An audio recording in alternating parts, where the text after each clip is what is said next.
All right, good evening. Glad to be with you this evening in our Bible study. We're continuing to look at the character of Moses.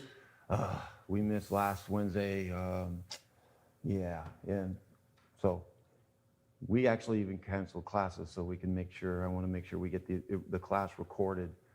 This is the third lesson looking at Moses, and it's one of those technical things. I should know better than to try to work on it and start it, even if it was 8 o'clock in the morning on Wednesday. By 4:30, I'm still, now it just taking stuff and doing it is just like, argh. So anyway, we're here tonight, so great.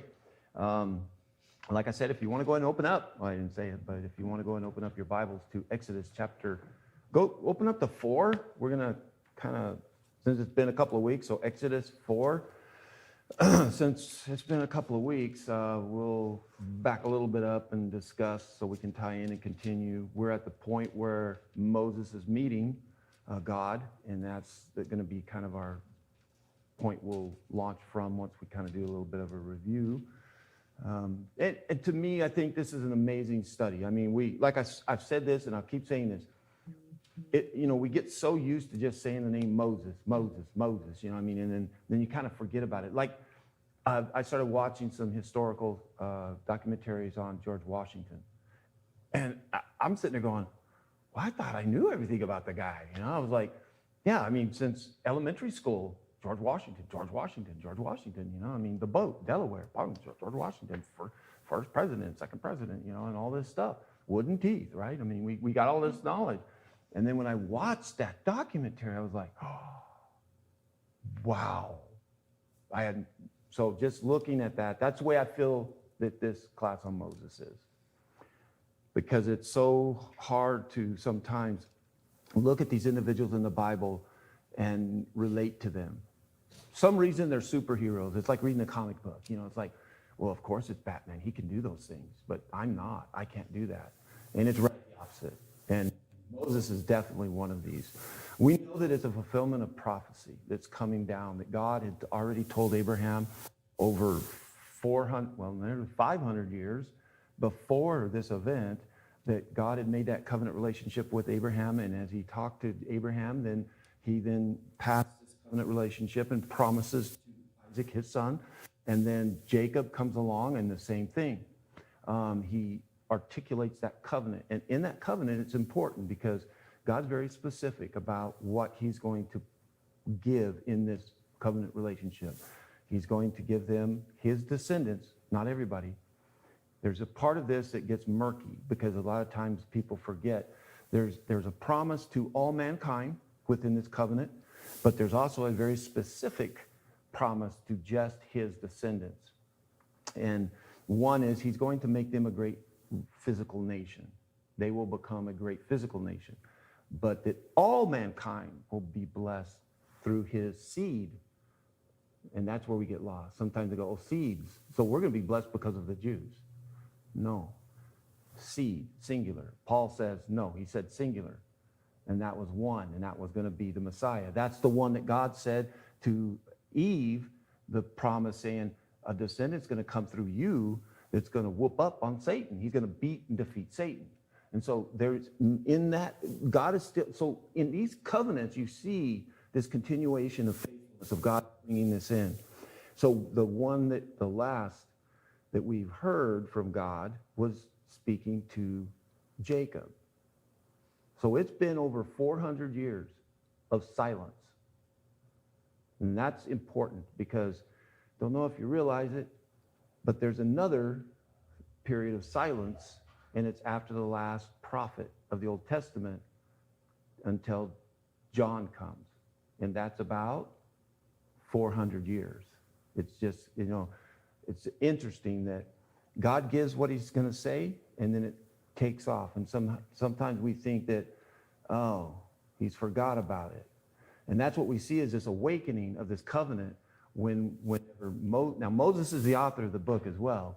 So as the writer of the book brings this up, this historical point, we transition out of Genesis, was the ending was Joseph and Jacob and all the family were there in Egypt. Then we open up into Exodus where generations have passed.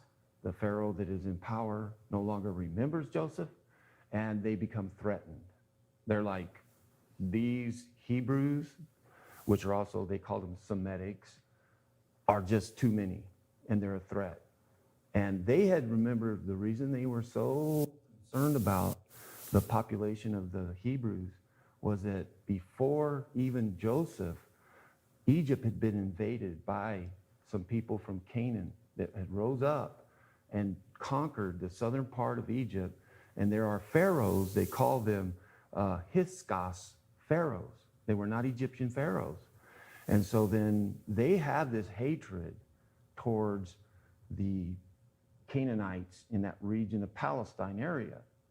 So now you roll forward to when this Pharaoh's in power, he has this prejudice, and he's looking and he's seeing all these Semitics, Hebrews, on the land of Goshen, which is an avenue of approach for enemies, going, now wait a minute, there's thousands, and I mean, they're just, you know, and then reminding everybody, you remember what happened last time, guys, right? What you know, we got overthrown. And what's to say that if they were to, an invading army was to come through, that they wouldn't just join with them, since they're kind of their people, and overthrow us? So, I mean, the reason I'm saying this is because a lot of times we look and we just beat up on the idea of his political decisions on why he turned on the Hebrews. And I think you brought it up, or somebody, we were talking about how quickly we forget history. Because if the Pharaoh would have just looked up in the archives and gone back a few hundred years, he would have seen that Joseph and those Hebrews, they were a positive influence. They saved the nation. But he's not. It's just one of those things. But 400 years have gone by. We're not even a 400-year-old nation, are we?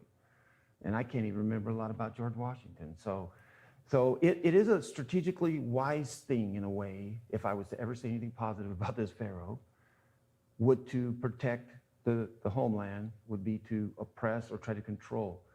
He had 3 different methodologies that he went through. The first one was, let's kill the babies. When the babies are born, The male only. The male babies, which was pretty ridiculous because there's going to be such a gender off balance, right? You got all these females and no. So, but they didn't care. You know, I mean, as long as they didn't have a male, they figured a male couldn't carry a sword or something, not realizing that women could definitely fight. So that didn't work because the midwives, they're not going to kill the male babies. They're not going to kill babies. So then he, well, let me back up. He first started to oppress them, remember. He just started to get harsh on them, enslaves them, and tries to just repress them, and they just continue to grow. It doesn't stop them a bit. Second one was then he comes along and tries to then eliminate the males. That doesn't work. So the third one was the male babies go in the river. That was working. They were what a horrible way to kill a baby, right? So then this is when Moses is born. Moses then, of course, ends up in Pharaoh's house. Now remember, 40 years he grows up as the son of the daughter of Pharaoh. Not the Pharaoh he's going to have a problem with, but the Pharaoh who was trying to oppress the Hebrews. And it's always made me wonder, didn't he ever click and go, where'd that Hebrew little boy come from, daughter? How did my grandson become a Hebrew? I digress, but he was, and providentially he was taken care of. But think about it, a 40-year-old man, what do you think he was? More Hebrew or more Egyptian? Egyptian. Matter of fact, if he was raised like any of the traditional princes in the house of Pharaoh, he was a commander. He had fought in wars, and there's historical evidence that shows where this Pharaoh had gone to war with Ethiopia, and that Moses would have actually been in battle as an Egyptian. So don't forget that. This guy is not just, we forget about that little attribute. He's a military man. He's got this, not only that, but his intelligence. Egyptian education was very high. I mean, it was a very high, wasn't hillbilly school. I mean, he is an extremely educated man. He can speak Hebrew and he can speak also Egyptian. He's the man of the hour. But he also knows he's Hebrew, doesn't he? Because there reaches a point at age 40, he thinks, I need to go see what's going on with my heritage. And then when he tries to inject himself, it's an utter failure. Because he goes out, he gets mad, he kills an Egyptian for beating and abusing the Hebrew. And then the next day he goes out and he sees two Hebrews arguing and fighting. And he goes, tries to break it up, and they turn on him. Well, who are you? You know why they said that? Because to the Hebrew, he's an Egyptian. His accent, even if he spoke in Hebrew, because he grew up speaking Egyptian, would have looked exactly like any other. So you hypocrite. You come out, you kill an Egyptian, and now you come out and try to tell us Hebrews who you're injecting on us. And they wouldn't even care about his heritage, because as far as they're concerned, he's a dirty Egyptian. And so they turn on him. What are you going to do? Kill us like you did the Egyptian yesterday? So once it's found out, the Pharaoh, it's bad, he flees. So he's in exile. And then 40 years go by. 40 more years. You ever wonder, when are you going to finally be ready to serve God? Pharaoh, obviously Moses thought that at age 40, he was ready. He could, take care of his people. And no. And then, and again, now remember, he goes from prestigious palace of eating the finest food from the Pharaoh's table and the most beautiful clothing to what? On the run. On the run. 80 years old. 80 years old, 40 years herding sheep. Boy, that's the thing you want to, that's everybody's career goal, isn't it? To go from almost being a Pharaoh yourself to all of a sudden, because he's Pharaoh's grandson.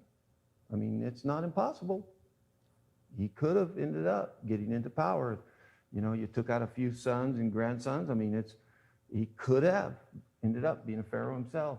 That's why the Hebrew writer says it's so important and so amazing when he says that Moses basically, and I'm paraphrasing, made a decision. That's what I was going to say. He made the decision to not go back to Pharaoh's house, and he could have. And he decided to go the Hebrew way and do his background with being godly. He forsake the riches of the Pharaoh's house for the riches he saw in Christ. And you know what? The Hebrew writer says that. And what's amazing is, did they know about Christ when Moses was around? See the link? And that's a whole nother, let's move on, because that's deep in itself. But anyway, so after he's gone, those 40 years, he gets married, he's settling in, he's 80 years old now, and he's out herding sheep. And all of a sudden, he sees this bush that is burning on the side. And this computer locked up again. It's not. Is it gonna do something? This happened to me on Sunday.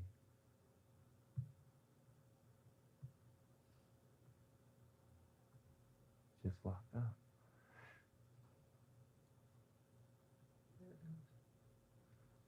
It just changed. Let's see.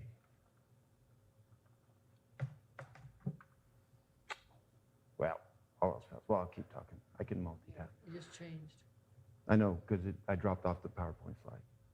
Let me try, see if that restarted.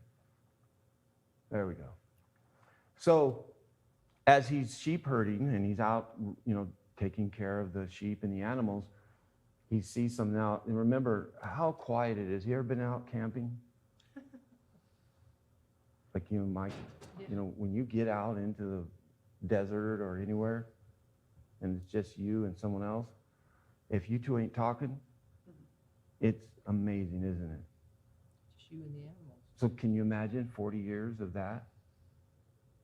Of being out there and all you can hear is bah. Okay, maybe some other sounds, but then and you're so, especially a shepherd, because their job is to take care of the sheep, protect the sheep from threats. And he sees something and it catches his eye, and it's a fire. And a fire's a threat. Mm-hmm. He may need to get the animals out, brush fire. So he sees this, but there's something weird about it. What's weird about it? The fire. It never spreads and it doesn't ever go out. It's, yeah. It never extinguishes. It never extinguishes. It's just burning, but you're not seeing the bush burn. So that is something. And it's also interesting that the way that the Lord kind of waits until he sees and before God speaks to him. So, he sees this bush and he goes over and turns and walks towards it. And then the Lord, he then calls him out, Moses, Moses. Moses in the 4 there says, here I am.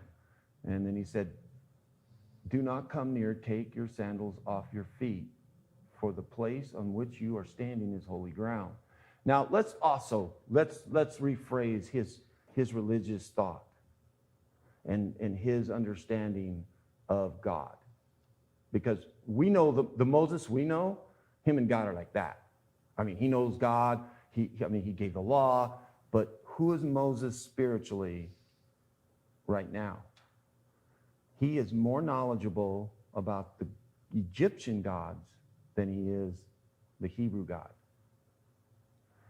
So this little meeting is so powerful. It's not only powerful for Moses, but it also is something that where God, for the first time, to all of mankind, this is the first time where God is going to reveal himself in a way he's never done before. He is going to identify himself in a way that he's never done before. Yes, he's talked to Abraham, and Jacob had a vision, but God has never talked about himself and revealed himself the way he does with Moses. And this is what's powerful. Because when we start to try to understand the idea of the Godhead, That's exactly where I was going to go. This burning bush is not just some, oh, wow, that's a cool trick.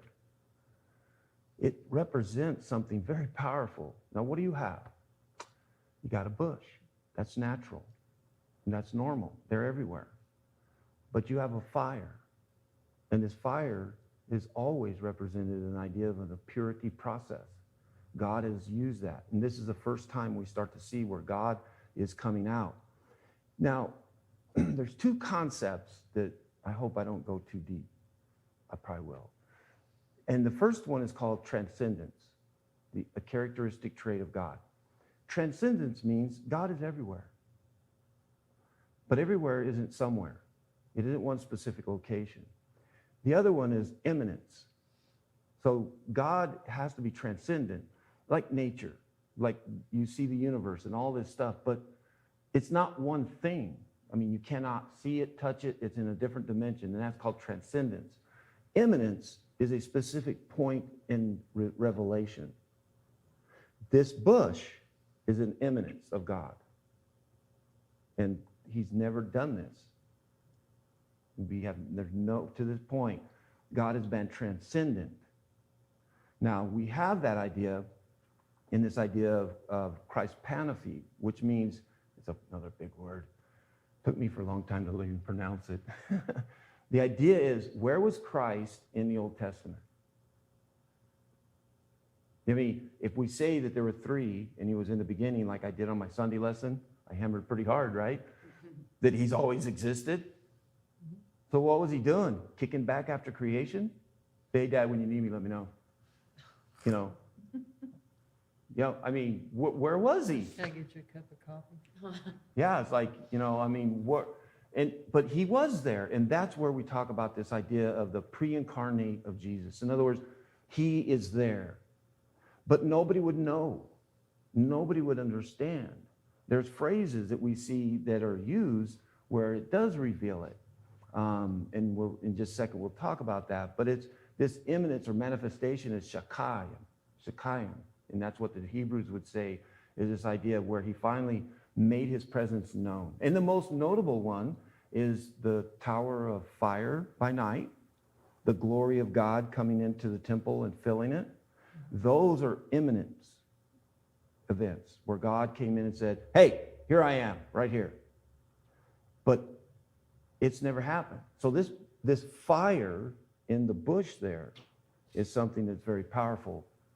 And then this comment reveals another aspect about taking your shoes off because you're on holy ground. Now, the word holy is interesting because it is also very similar to the word sanctify, but it's to be apart from. And so what Moses is getting here is a lesson about God. He's not just getting a mission to go do something.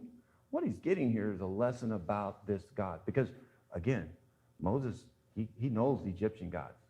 I mean, every day in Egyptian elementary school up to, Egyptian high school, I'm joking, that's what they live by. At dinner, they might have prayed to the Egyptian god. It was so he's learning. He's learning about this God. And God is using this not because he's so self-righteous that, take your sandals off, you got dirt, you're dirty. No. This is an aspect of holiness, separation, apart from. And how is that? And I used to always look at that and think when somebody, you say, well, you're holier than thou, aren't you? But you heard that?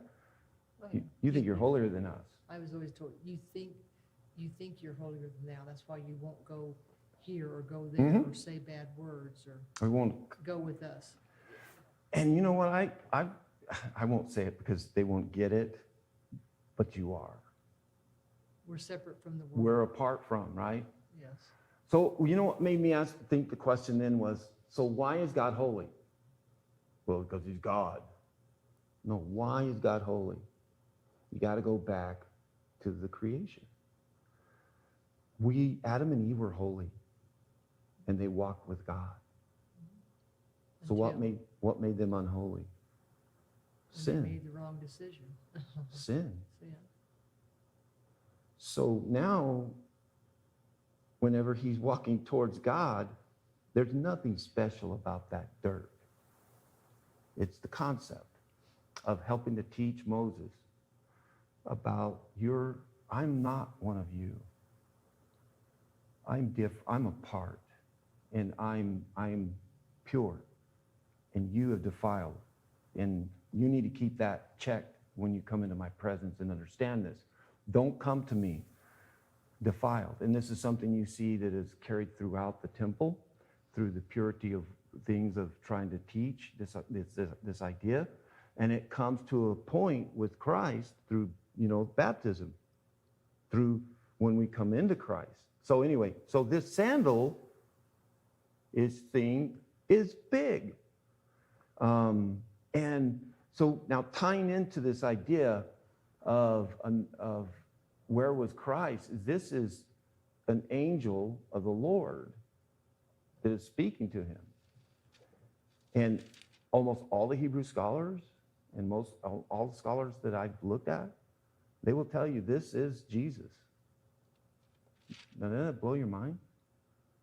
Because, we grew up watching Charlton Heston talking to a burning bush. It's God with his burning bush. Yeah. And you think it's that's God, the Father. But to reframe that and think, that was Jesus. So that's what we have to look at when it says, when the Lord, and then it says, and God called him. So is it the Trinity? Mm-hmm. Saw the angel. And then the Lord. Yes. And so this is where I think you'll see something. This is a very vague kind of historical thing, but going to Joshua. In Joshua 5:13 through 15, Joshua has an encounter. He's by himself. And so when Joshua was nearing Jericho, he looked up and he saw a man standing in front of him holding a drawn sword. And Joshua approached him and he asked him, "Are you on our side or allied with our enemies?" And he answered, "Truly, I am the commander of the Lord's army." I'm not on your side. I'm not on their side. Notice this. I'm on the Lord's side. We have a kid's song, don't we? The Lord's army. And he answered and he said, now keep going though. This is what's neat. I am the commander of the Lord's army, and now I have arrived. That to me is saying justice is going to be done. I'm not on your side. I'm not on your side. If you're not just, you guys are going to lose. I'm not picking sides. I'm picking justice. You know what? is going to be done. And then he says, he bowed down his face to the ground and he asked, what does my master want to say to his servant? And the commander of the Lord's army said, Joshua, remove your sandals from your feet, because the place where you stand is holy. That's Jesus. Again. Because they're in the presence. Mm-hmm. Yes. The same link, in other words, this idea, here he is, again, that you see, this teaching of this idea of holiness. But he got it, didn't he? Mm-hmm. Another one real quick is Daniel 3:25, when Meshach, Shadrach, and Abednego are thrown into the fiery furnace. Just for time's sake, we'll skip. But I mean, whenever Nebuchadnezzar gets up and he looks down inside, and he says, well, I thought we threw 3 people in. There's one down there. But look what he says in the last part of Daniel 3:25 is, he says, and the appearance of the 4th is like a son of God. So that, to me, whenever people start to say that, Jesus was just born a baby and a great prophet and all that, this is another point where we see very clearly the idea that all the way back to the burning bush. But see, this is where we come back to transcendence, all present everywhere. We can't grasp and understand it, or immanence, a revelation of specific showing of him. So, and then when he says, the next verse 6 says, I am God of your father, the God of Abraham, the God of Isaac, the God of Jacob. And Moses hid his face and he's afraid to look at God. I'm not an Egyptian God. Very clearly, this is who I am. We do know that, he had some knowledge of him being a Hebrew. And he probably was taught. We don't know how long. We discussed this because his mother did raise him to a certain point. But it was up to the point when he was weaned. And that we've looked at could be 5 years. Yeah, there's some that go 5 years. But they didn't have baby formula, baby bottles. So, yeah, it was weird. There's some weird stuff. Now, come on now. You haven't seen some on YouTube about moms that are still? Yeah, we will go there. But anyway, there seems to have this, he does have some influence that he does, but we don't know. I don't think he's as aware of, but again, what is he telling him? Very specifically, not just God, but this God that is of this promise. That's who I am. And again, like I said, think about this as an education encounter as well. And then God expresses to him, and this is going to help explain to Moses, one, that he is aware. He has this awareness. He says, I have surely seen the affliction of my people who are in Egypt and have heard their cry because they're taskmasters. I know their sufferings. So often we forget that God knows our sufferings, right? Where's God? Right? It's so easy, and especially if you're oppressed. And I'll tell you what, in this country today, I feel this a lot. I just look at the evil that's going on, and I just feel like these Egyptians enslaved going, Lord, where are you? And so when I even read it today, I was like, calm down, Ron. Calm down. In my translation, it says sorrows. Mm-hmm. I know your sorrows. And this one does say affliction and also sufferings. And then he says, I'm aware of what's going on. You notice he didn't jump to the covenant promise, because he just went through and said, I'm the father of Abraham, Isaac, and Jacob. And he could have jumped right into the covenant thing, and I made a covenant with him, and blah, blah, blah. No, he doesn't. He identifies himself, but then he comes back. This shows a very important part about God as well. If God was so emotionless, cold, and insensitive, the conversation would have been, I am the God of Abraham, Isaac, and Jacob, and I made a promise, and I'm coming down to deliver and fulfill my promise. No, I am the God of Abraham, Isaac, and Jacob, and I know my people are hurting. Wow.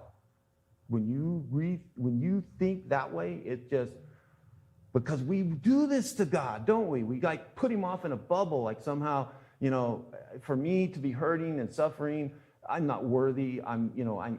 He transcends everything. But to imagine that he doesn't, yes, he does transcend, but at the same time, he is very aware of what's going on. And I've heard where someone say, And you really prayed for that? Yes. He knows your suffering. But he also wants, he's like the parent. He wants to know that you can come to him no matter what, for whatever situation. Even if you have problems, your washing machine's broken. I mean, we go to him and cry out with all our problems. And he does listen. That's the big thing here. Now, he ties that into, here in verse 8, he said, I've come down to deliver them out of the land of the Egyptians and to bring them out of the land to a good and broad land, a land flowing of milk and honey. Now, he's starting to get specific. This is really going back to Genesis 15 and getting specific. To the place of the Canaanites, the Hittites, the Amorites, the Perizzites, the Hivites, and the Jebusites. If you were to go to Genesis in that conversation that he had, these are the exact people. They call them the ites. Yeah, all the ites. And the other thing I want to remind, because sometimes people, when they look at Joshua coming in and killing all the people and taking the land, like, oh, see there, that justifies, going in and annihilating or genocide and purifying. No. If you'll go read what God told Abraham, he said why they're going to 400 years into a foreign land was because of what? The sins of the Amorites, the Canaanites, the Hivites, the Amorites was not yet full. They haven't debased themselves to the point where I'm going to bring judgment on them. So what does that tell you? That what God did with the Hebrews in bringing them over was a judgment. It wasn't just going, sorry guys, we got an eviction notice, you got to get off the land. And by the way, we're going to just kind of kill you anyway, No. And see, people skip that and they think, oh, you got a bloody God, No, it's called justice, righteousness. God gave them another 400 years of long suffering, and time's up. Now, he knew, but he was going to give it to him. But when he told Abraham that little piece of information, it's so powerful that we should always remember this. It wasn't about just going in and annihilating him so he could put Jews on the land. It was about a judgment. And this is where we can see that he is identifying exactly who he's holding accountable, why he's holding them accountable. And so then in 9 and 10, he said, now, behold, again, this is the sensitive side of God. The cry of the people of Israel have come up to me, and I've also seen the oppression of which the Egyptians oppress them. Come, I will send you to Pharaoh. Oh, whoa, now you see Moses tense up. Hey, great meeting. This is awesome. Burning bush thing, that was amazing. But now he's taken this 80-year-old man, and now he's involving him. And I could almost see Moses already overwhelmed, but right here in verse 10, come, I will send you to Pharaoh. Now, if you were listening to that conversation and you heard Egypt, Pharaoh, been there, done that, didn't work so good. And remember, he's a man. He's a normal person. And so I'm defending him a little here. So when he continues to put his foot in his mouth with God, just put yourself in this situation. He is happy to be away from Egypt. He's very happy that he's gone. Because the last time he tried to help those Hebrews, what did they do? Come, I'll send you to Pharaoh that you may bring my people and the children of Israel out of Egypt. That's huge. Now, even if Moses had gone into battle and led soldiers and stuff, that's a completely different thing. And now he's 40 years older, and he can do sheep, but now you're talking about people? But you know what? Like going back to Pharaoh too? Yeah, and going back to Pharaoh. Now, this is a stepbrother. Now, he doesn't know this. This is what's interesting. He doesn't know that the Pharaoh that it was his step-grandpa is dead until this conversation progresses here. And God lets him know this. So that check would be, whoa, step-grandpa, he must know he's dead because he's 80. But it's not like he was keeping up on Twitter and figuring out, on TikTok who was ruling. I mean, he wouldn't know. He'd have no idea, right? I know I get crazy sometimes. And so Moses, this is where Moses, who am I that I should go to Pharaoh, excuse one, or that I should bring the Israelis out of Egypt? So sometimes when God is asking us to do things, it seems like we're leading the Israelites out of Egypt, doesn't it? You know, the little service that God wants us to be involved in, a lot of people react. You know, I said this to one young man. I said, God isn't asking you to lead people out of Egypt. He's just asking you to lead a prayer. Come on, man. You know what I mean? I did. And I made it like a joke, but it was kind of serious, right? You know, I'm just asking you to come up. Don't tell me you can't do it. Yeah, all I want you to do is come up and lead a prayer or serve on the table. Just assist. Stand over on the side and carry a tray. And it's almost, and one day it caught me and I felt bad a little bit afterwards because I did say that. I go, hey man, God didn't ask you to lead the children of Israel out of Egypt like Moses. Can you imagine Moses? But you feel that way.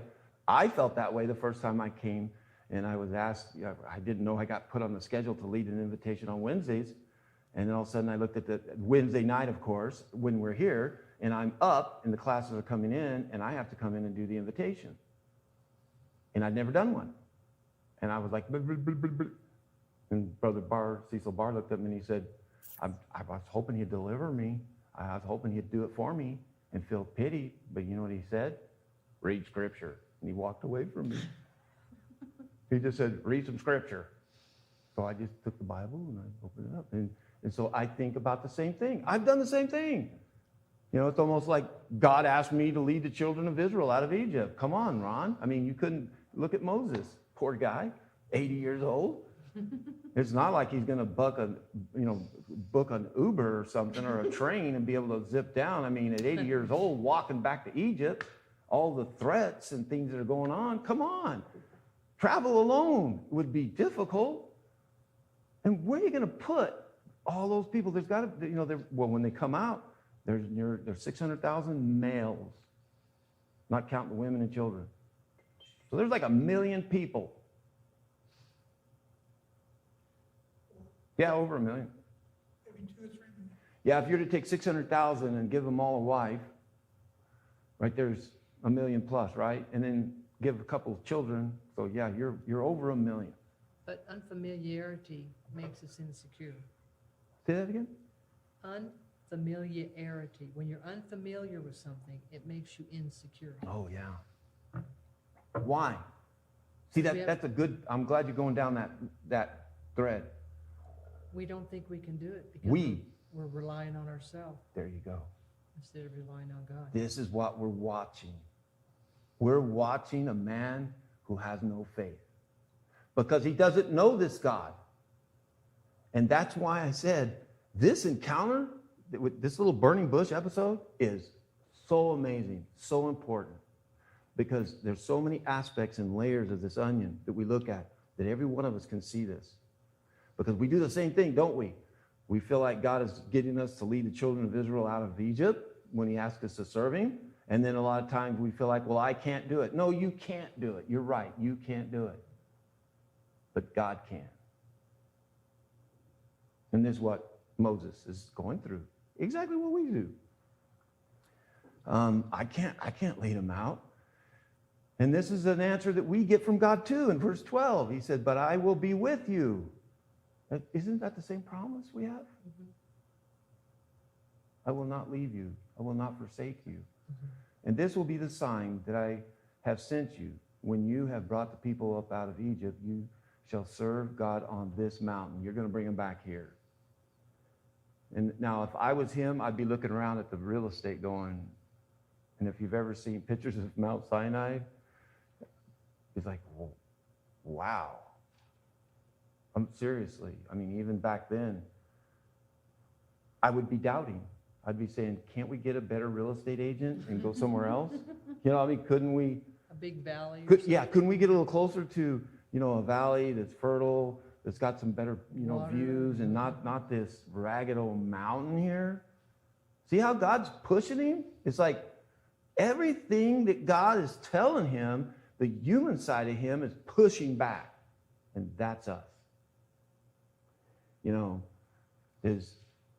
looking at churches that you're a part of and thinking, there must be something wrong. Why would you do this? And thinking that somehow that's a dead church or something. You get so discouraged. Bring people to a dead church and all that. This may be that. Maybe there's a better place. But you know what? God is bringing you. He's using us and calling. So that's another kind of little nugget here that you can see that's going on.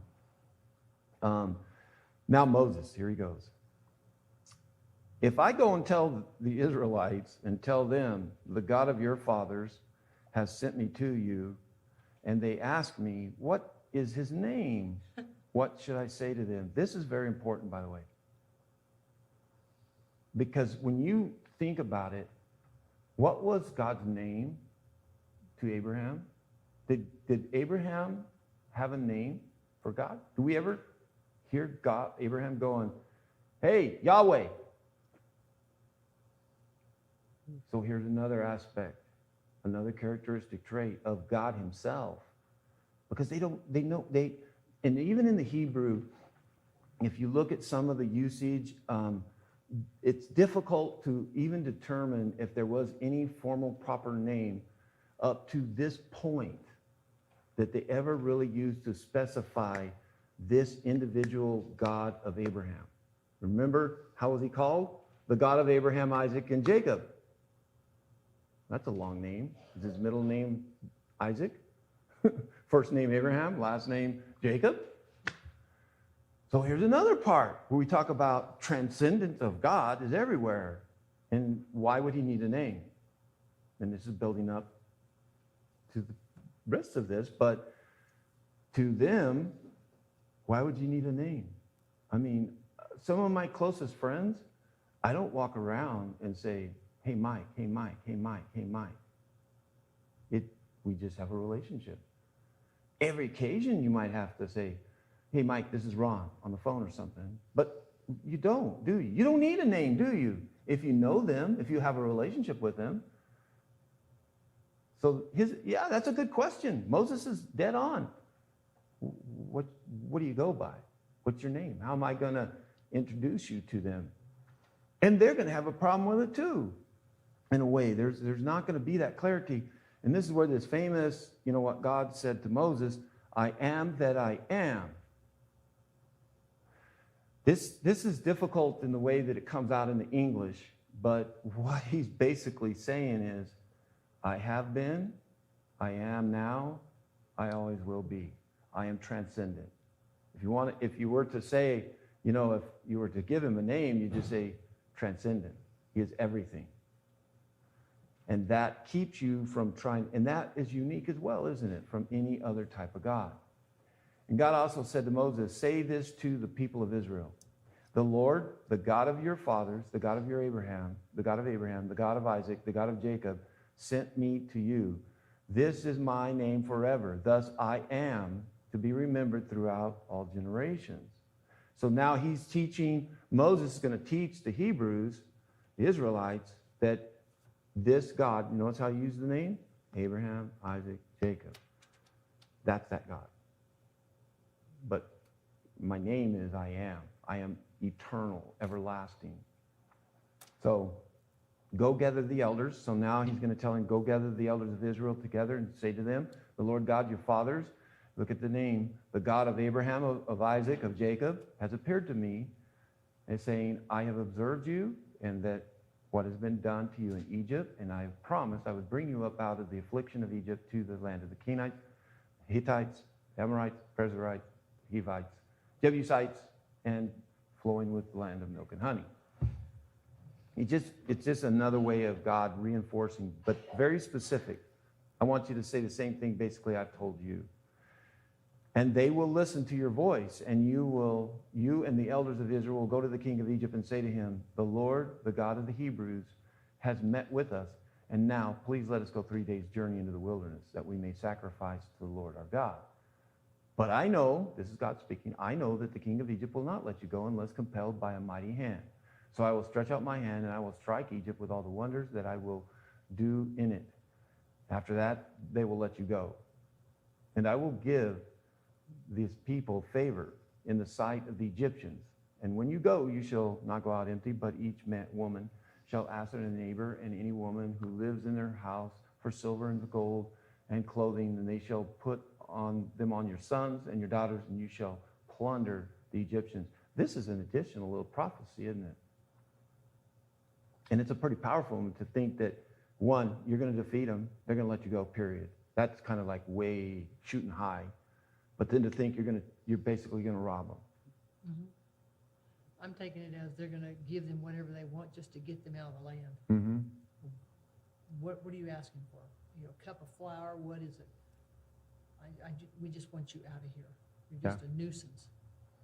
And so these signs are going to be, because he keeps going on with these excuses, but we'll go ahead and look at verses 1 through 3, and then we'll need to start to wrap this up. Then Moses answered, behold, they will not believe me nor listen to me, for they will say, the Lord did not appear to you. The Lord said to him, what is in your hand? A staff, he said. And he said, throw it on the ground. So he threw it on the ground, and it became a serpent, and Moses ran from it. I'm glad to see he's afraid of snakes, too. That would be weird, wouldn't it? Now, is there anything about this that is interesting? Now, Moses isn't aware of, well, he probably is actually, but everything that God is showing him, that he's going to show him, has a very, very close correlation to culturally and religious things that God is going to destroy the Egyptians. And you notice that he didn't say, go see that stick. It's actually the one in Moses' hand that Moses knows is wood. Yeah. It's not a trick. You know, God could have said, look at the bush. Now, see that bush? Now, look at that branch there in that bush. See, oh, look, go touch it. And then he reaches into the fire and then touches it and turns it into a snake. Now, that'd be really amazing, too. But no. The actual staff was important. That it was something he knew was organic, not living. That when he threw it down, you know, that it turned into something completely transformed into a snake. It's just, and so this is another confirmation. But the Lord said to Moses, and then he said, he threw it on the ground, it turned into a serpent, and Moses ran from it. But Moses said, the Lord said to Moses, put out your hand and catch it by the tail. If he ran from it, don't you think he's kind of a little afraid of it? Mm-hmm. Now he's telling him to catch it. I don't know how many people picked up on that, but I got a friend that he likes to pick up snakes. And I'm like, no, not. I run from them. Go catch that snake. So go catch the snake. So he put out his hand, he caught it, and it became a staff in his hand. And this God, that they may believe that the Lord, the God of their fathers, the God of Abraham, the God of Isaac, the God of Jacob. See, he keeps saying that. It's almost like he's got a long name, but he's reminding them. Has appeared to you. This is the name that they would know. This is the God he's got to start out with, this is his name. All these forefathers, he's the one that's appeared to me. Again, the Lord said to him, put your hand inside your cloak. And he put his hand inside his cloak. And when he took it out, behold, his hand was like leprous snow. And then God said, put your hand back inside your cloak. And he put his hand back inside his cloak. And when he took it out, behold, it was restored like the rest of his flesh. Now that's leprosy. Now the Egyptians, you remember when we went and talked about Joseph when he was in prison, that when they brought him out and they were going to take him before the Pharaoh, they shaved him and washed him.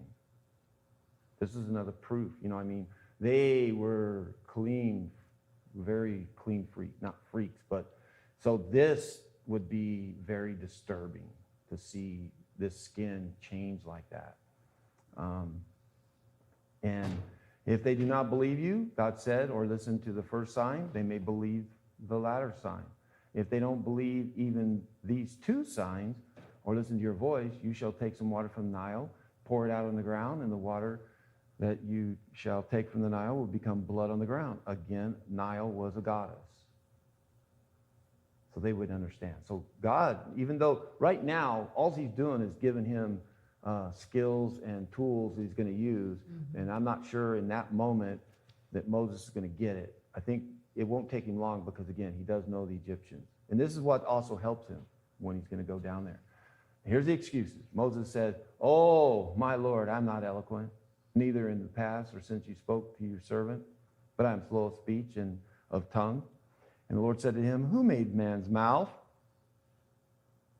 Who makes him mute or deaf or seeing or blind?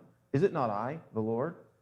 You know, this hit me hard as a preacher because I just always have felt so inadequate, and I don't pronounce my words, and I get messed up in my brain sometimes. And I've gone back and listened to my own sermons sometimes, and I go, "Ooh, how did you say that?" I mean, that was, and it irritates me, and I just like, and when I first started preaching, I kept thinking, why doesn't an angel, a messenger of God, preach to us?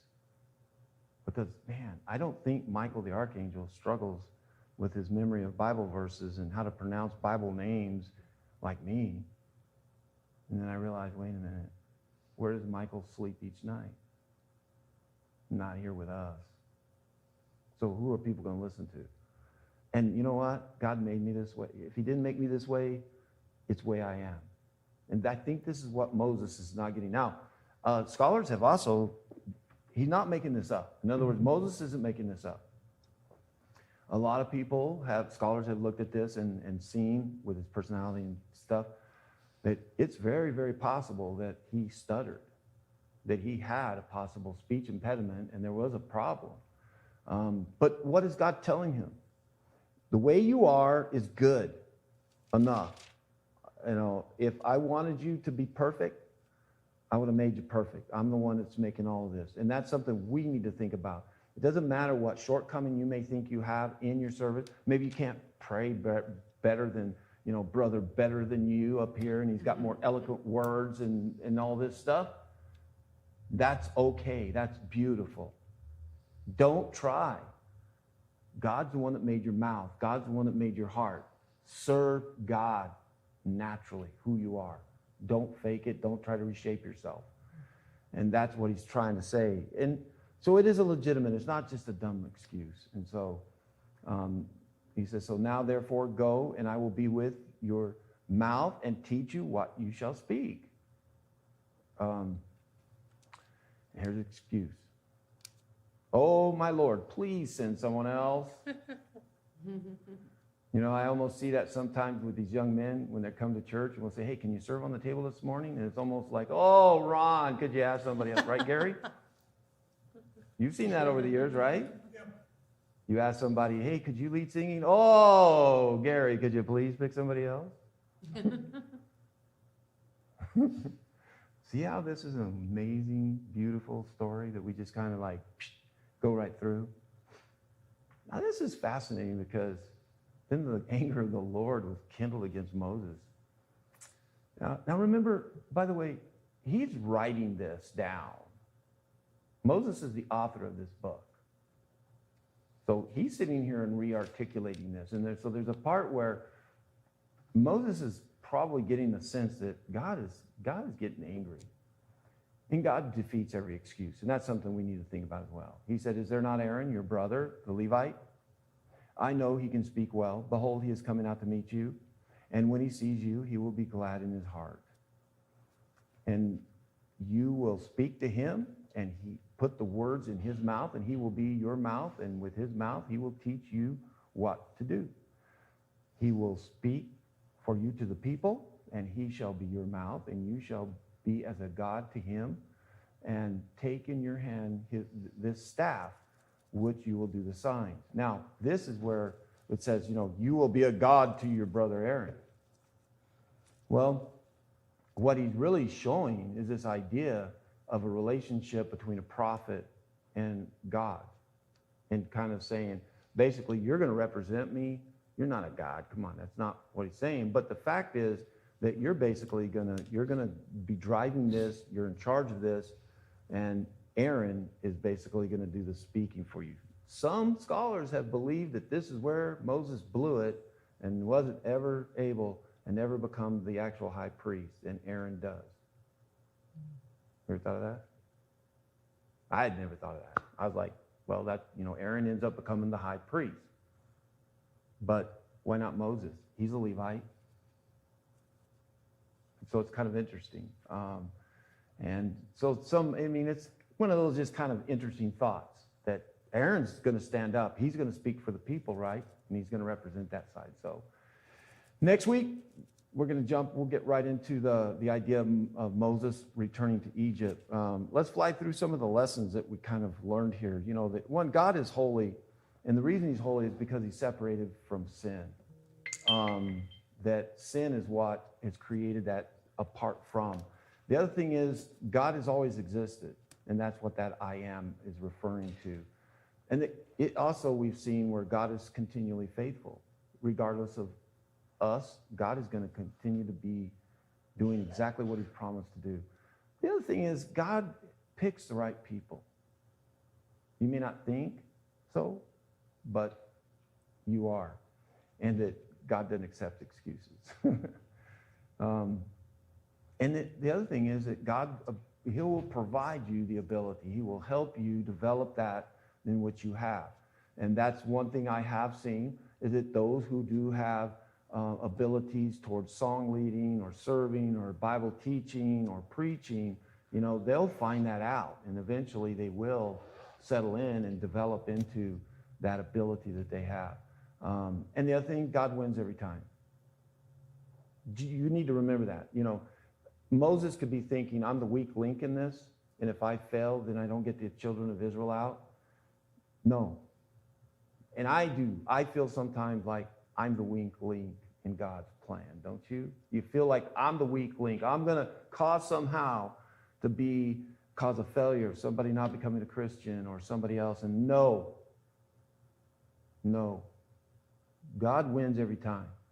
As broke as we are, he is going to win every time. All right. Kind of did long. That's what we get for not having a class last week, huh? Had to kind of condense it, add a little water, expand it, shape it. Okay, so next Wednesday we'll pick up on his return to Egypt. So God bless. We'll hope to see Next you. Wednesday's the gospel meeting. Right? Yeah, that's right. It's not We next- will not see you next Wednesday. We will be having the gospel meeting in song. So we will be live streaming those. But Sunday morning, 9:45, 10:45 for worship. God bless. We'll see you soon.